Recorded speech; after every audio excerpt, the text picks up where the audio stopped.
Hello students, welcome back to lecture number 10। आज हम lecture number 10 में एक्सरसाइज 2.6 स्टार्ट करेंगे।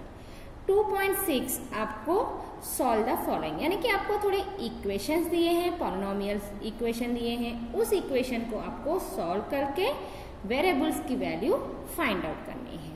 तो चलो आज हम क्लास स्टार्ट करते हैं। तो हमारा फर्स्ट क्वेश्चन क्या है, हेडिंग क्या है, सॉल्व द फॉलोइंग इक्वेशन। आपको इक्वेशंस को सॉल्व करना है, यानी कि आपको वेरिएबल की वैल्यू फाइंड आउट करनी है। तो हमारी हेडिंग है सॉल्व, यानी कि आपको इस इक्वेशन को सॉल्व करना है। तो let us solve the equation. हमारा फर्स्ट क्वेश्चन क्या है, 8x minus 3 upon 3x which is equal to 2। तो मैं यहाँ पे आपको स्टेप टू स्टेप करके दिखाती हूँ। हम क्या करेंगे, ये जो डिनोमिनेटर में 3x है लेफ्ट हैंड साइड में, उसे में ये जो डिनोमिनेटर में 3x है, एक बार फिर से हम क्वेश्चन को रिपीट कर देते हैं, which is equal to 2। So 8x minus 3 is equal to 2। मैं इस डिनोमिनेटर को राइट हैंड साइड में लेकर आऊंगी तो वो मल्टीप्लीकेशन में की पोजीशन में आ जाएगा। तो इंटू 3x, ब्रैकेट का मतलब होता है इंटू। सो 8x माइनस 3, 2 3 जा 6x। अब मैं इस वेरिएबल को लेफ्ट हैंड साइड में लेकर आऊंगी तो क्या हो जाएगा, माइनस 6x। अभी इस माइनस 3 को यहीं पे रहने देती हूँ, तो यहाँ पे कुछ भी नहीं बचा है, तो क्या हो जाएगा 0। 8x minus 6x। अब इस माइनस 3 को राइट हैंड साइड में लेकर जाएंगे तो प्लस 3 हो जाएगा। 0 प्लस 3 लिखो तो 3 ही आने वाला है, इसलिए मैंने यहाँ से 0 को हटा दिया। Plus minus minus 8 minus 6 2, 2x is equal to 3। तो x is equal to 3 upon 2। तो ये है हमारा फर्स्ट सॉल्यूशन। ओके, अब नेक्स्ट क्वेश्चन क्या है, 9x upon 7 minus 6x is equal to 15। हमारा क्वेश्चन क्या है, 9x upon 7 minus 6x is equal to 15। तो हम क्या करेंगे, ये पूरा 7 माइनस 6x को राइट साइड में लेकर जाएंगे तो क्या होगा, 9x is equal to 15 into 7 minus 6x। मैं इसे पूरा ब्रैकेट में लिख देती हूँ, ठीक है। तो 9x, अब ये ब्रैकेट के बाहर जो खड़ा है वो आपको 7 से भी मल्टीप्लाई करना है और 15 को आपको माइनस 6x से भी मल्टीप्लाई करना है। तो मैं इसका नेक्स्ट में लिख देती हूँ। 15 7 से मल्टीप्लाई करेंगे तो कितना आएगा, 105 माइनस 15 6 90। मैंने यहाँ पे माइनस क्यों लिखा, क्योंकि plus minus minus 15 6 90 x। Okay, bracket हट गया।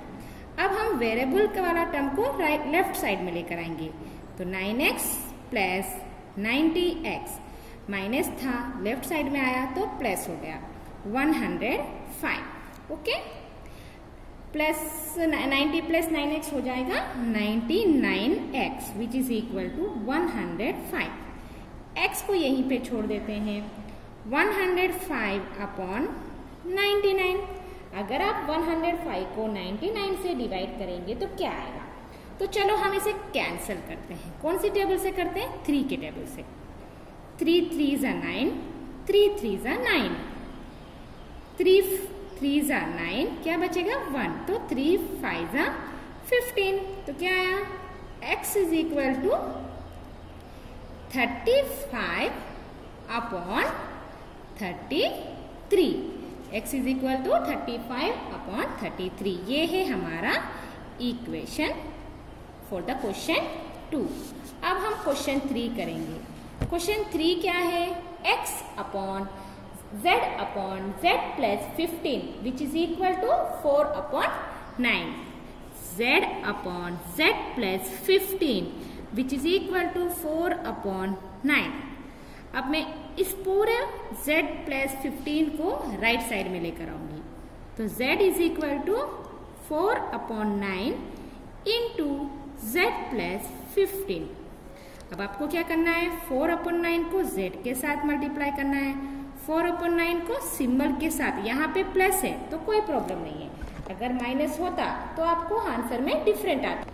तो हम 4 अपॉन 9 को 15 के साथ भी मल्टीप्लाई करेंगे। तो चलो स्टार्ट करते हैं। 4z equal to 4/9 into Z, तो क्या आएगा 4z/9। नीचे कुछ नहीं है मतलब 1 होता है। Okay, plus z 4 into 15, 15 4 60 upon क्या आएगा 9। ओके, 60/9 है ना। अब देखिए यहाँ पे तो आपको कोई रिमाइंडर निकालने की जरूरत नहीं है क्योंकि पहले से ही डिनोमिनेटर 9 है, तो मैं उसे कॉमन कर देती हूँ और ये क्या आएगा 4z प्लस 60।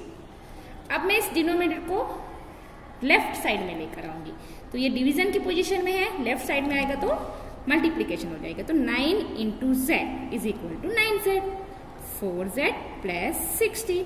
अब इस 4z को लेफ्ट साइड लेकर आएंगे तो -4z हो जाएगा which is equal to 60। 9z minus 4z, 5z is equal to 60, z is equal to 60/5। अब हम इस 60 को 5 से कैंसिल करेंगे, 5 1 ज़ा 5, 5 1 ज़ा 5, 1 बचेगा यानी कि 5 2 ज़ा 10। तो z is equal to 12 is the answer of the question 3।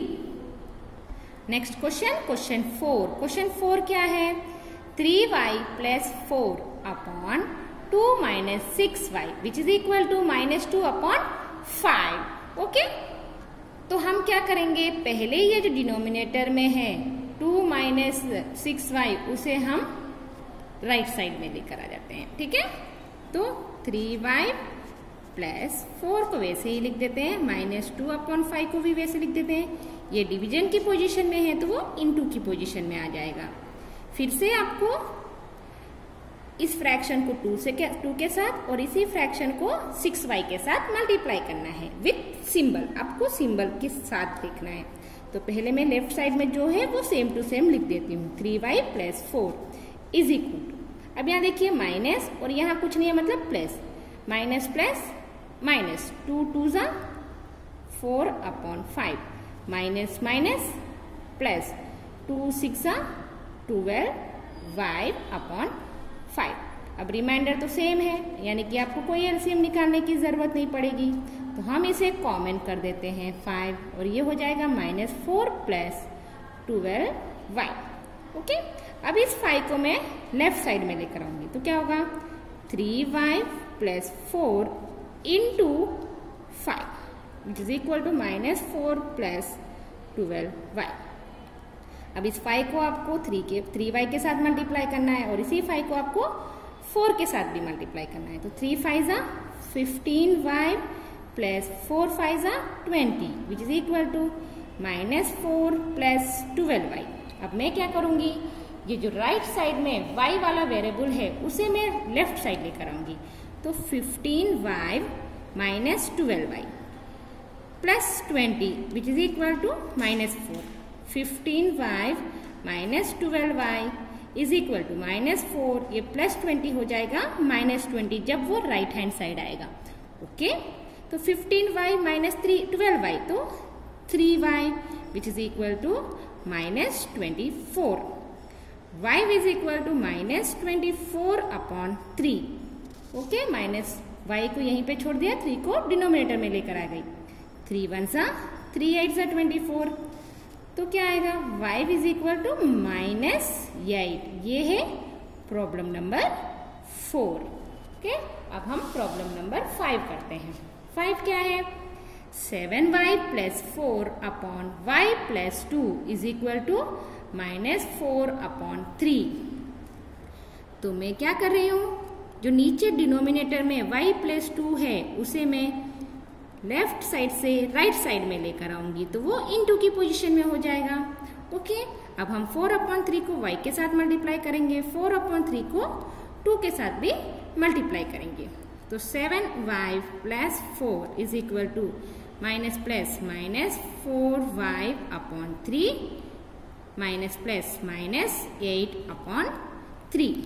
Okay, अब डिनोमिनेटर निकालने की जरूरत नहीं है तो उसे हम कॉमन कर देते हैं। तो हमारा 4y माइनस 8, इस डिनोमिनेटर को लेफ्ट हैंड साइड में लेकर आ जाओ तो 3 into 7y plus 4 is equal to -4y minus 8। अब 3 को 7 के साथ मल्टीप्लाई करेंगे और 3 को 4 के साथ भी मल्टीप्लाई करेंगे तो क्या आएगा 7 3 ज़ा 21y 4 3 ज़ा 12 minus 4y minus 8 21y minus 4y हो जाएगा लेफ्ट साइड तो plus 4y plus 12 is equal to minus 8।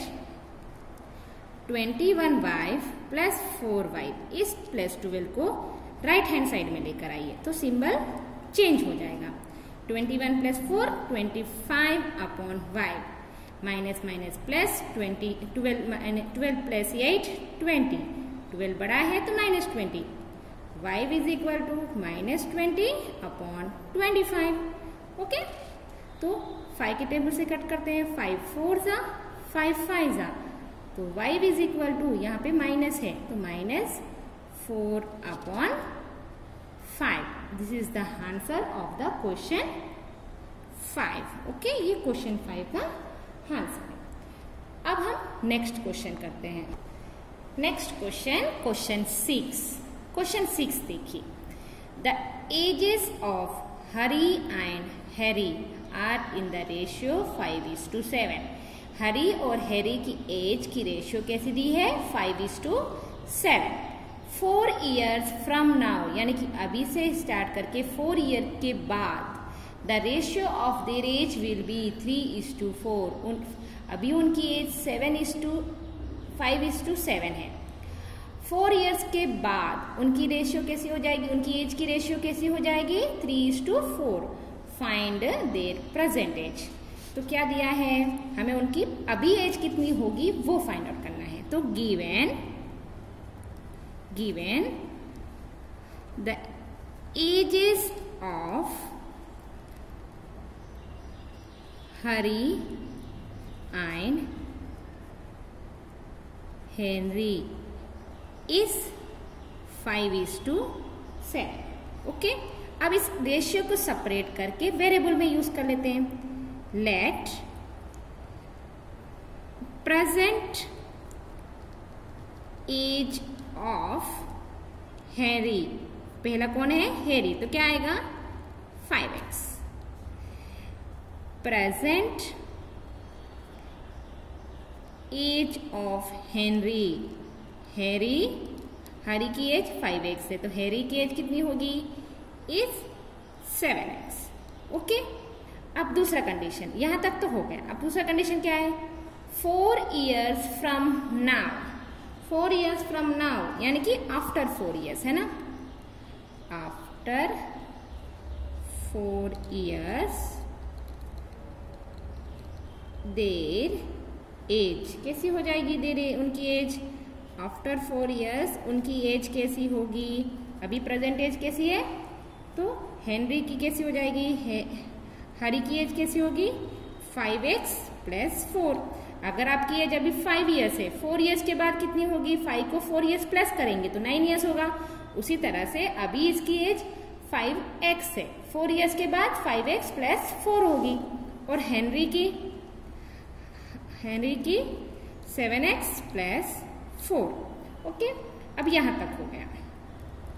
The ratio of their age will be 3:4। इन्होंने क्या कहा है उनकी 4 years एज आफ्टर 4 years उनकी एज जो होगी वो इक्वल टू रेशियो ऑफ 3:4 होगी।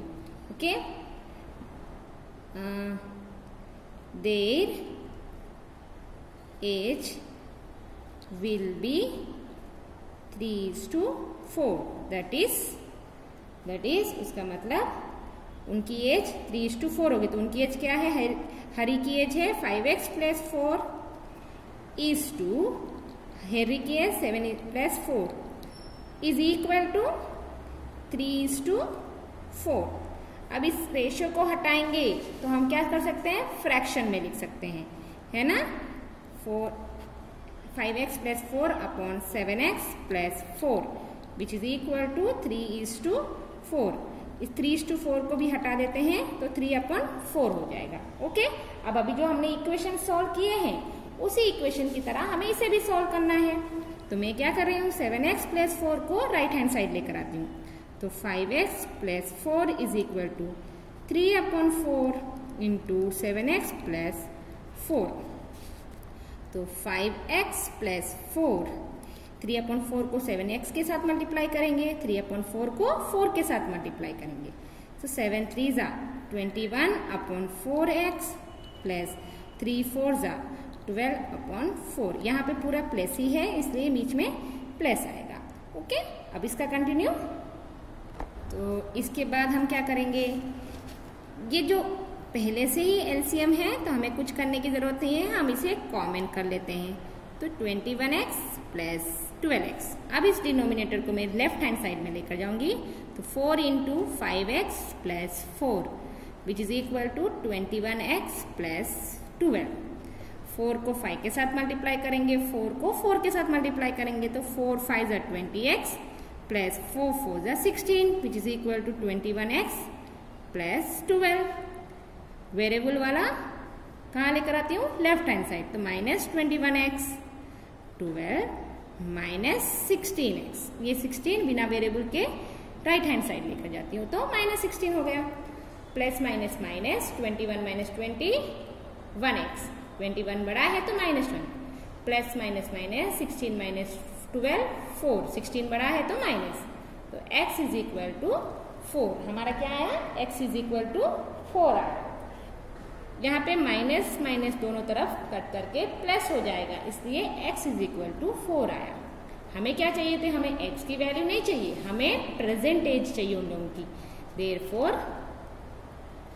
प्रेजेंट एज ऑफ हरी, क्या था हमारा present age of Hari, 5x था, है ना। तो x की जगह पे 4 सब्स्टिट्यूट कर दो which is equal to 20 years. Present age of Harry, Harry की प्रेजेंट एज कितनी थी 7x, तो x की जगह पे 4 सब्स्टिट्यूट कर दो which is equal to 28 years. Okay, ये है उनकी प्रेजेंट एज। ये है question number 6। Next question, question number 7। Question number 7 देखिए क्या दिया है, the denominator of a rational number is greater than its numerator. Denominator numerator कहाँ होता है, फ्रैक्शन में, है ना। तो डिनोमिनेटर किससे कंपेयर किया गया है, न्यूमरेटर से। तो आपको पहले जिस चीज से कंपेयर किया है उसकी वैल्यू समझनी पड़ेगी, यानी कि हम x ले लेंगे।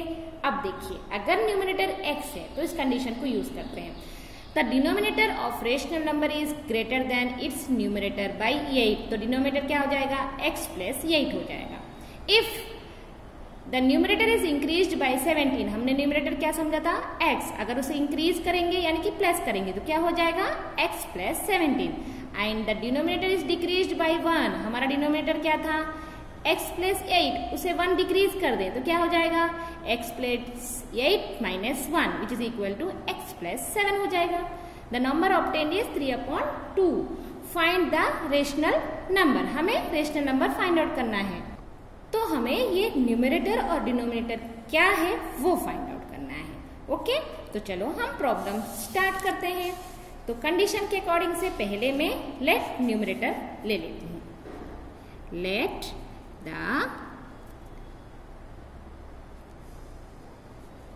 Numerator is x। अब कंडीशन क्या था, कंडीशन ये था कि the denominator of a rational number is greater than its numerator by 8। तो डिनोमिनेटर क्या होगा, दैट इज देयरफॉर द, हमारा कंडीशन क्या है, the denominator is greater then numerator, the denominator is greater than numerator by 8. तो that is 8, that is x plus 8। तो हमारा numerator x और डिनोमिनेटर x plus 8 हो गया। अब इसके बाद दूसरा कंडीशन क्या है, दूसरा कंडीशन ये है कि the numerator is increased by 17। Therefore अगर हम न्यूमरेटर को x को इंक्रीज करेंगे बाय 17 से, देयरफॉर हमारे पास क्या आएगा, न्यू न्यूमरेटर है ना, नया वाला न्यूमरेटर आ जाएगा, क्योंकि पुराना क्या है हमारा, पहले से हमारे पास क्या है x, उसे 17 ऐड करेंगे तो न्यू न्यूमरेटर आ जाएगा। New numerator is equal to x plus 17। और एक कंडीशन क्या है, the denominator is decreased by 1, that therefore new denominator क्या हो जाएगा, पहले वाला डिनोमिनेटर जो था उससे हमें डिनोमिनेटर को डिक्रीज करना है बाय 1 से। तो पहले क्या था, x प्लस 8, तो x प्लस 8 को हम -1 कर देंगे तो कितना आएगा, x प्लस 7। ये है हमारा नया वाला numerator and denominator. Then of 10, यहाँ पे एक और कंडीशन दिया है। कंडीशन क्या दिया है, this is in the rational, वो दोनों दिस रेशनल नंबर, वो दोनों रेशनल नंबर की तरह किस तरह से ऑब्टेन होंगे, number is 3/2, 3/2, rational number is 3/2 की तरह है। ओके, तो दैट इज न्यूमरेटर क्या है हमारा न्यू वाला, x प्लस 17 अपॉन डिनोमिनेटर क्या है x प्लस 7, वो क्या ऑब्टेन हुआ, 3/2 की तरह ऑब्टेन हुआ। अब इसे हम सॉल्व करेंगे और x की वैल्यू फाइंड आउट करेंगे, और वो x की वैल्यू न्यूमरेटर में और डिनोमिनेटर जो पुराना वाला जो ओल्ड है, हमें न्यू में नहीं सब्स्टिट्यूट करना है, ओल्ड में सब्स्टिट्यूट करेंगे और वैल्यू को फाइंड आउट करेंगे। ठीक है, चलो late us solve. x plus 7 को लेफ्ट हैंड साइड में लेकर आ जाइए, राइट हैंड साइड में लेकर आ जाइए, तो x plus 17 is equal to 3/2 into x plus 7। तो x प्लस 17 को 3/2 को दोनों से मल्टीप्लाई करना है, 3/2x प्लस 3 7 जा 21/2। एलसीएम निकालने की जरूरत नहीं है क्योंकि दोनों का डिनोमिनेटर सेम है, तो उसे कॉमन कर देते हैं, 3x प्लस 21। इस 2 को इस तरफ लेकर आ जाएंगे, तो 2 into x plus 17 is equal to 3x plus 21। Okay, so 2x plus 17 2 जा 34, 3x प्लस 21, 2x क्या आएगा, 2x minus 3x which is equal to 21 minus 34, है ना। जब आप इसे माइनस करेंगे तो आपको क्या आएगा, 2x minus 3x minus x, 21 minus 34 minus 13 आएगा। ओके, सो क्या आएगा, minus x is equal to minus 13, तो माइनस माइनस कट हो जाएगा तो प्लस 13 हो जाएगा। Therefore the numerator is equal to x which is equal to 13। The denominator is equal to x plus 8 which is equal to 13 plus 8 which is equal to 21. Therefore, the rational number यानी कि इस numerator और denominator को हम fraction में लिख देंगे, विच is equal to 13/21। ये है आज की प्रॉब्लम्स और आज का exercise 2.6। We will meet you in the next class with the new topic. I hope आपको आज की क्लास समझ में आई हो। Thank you.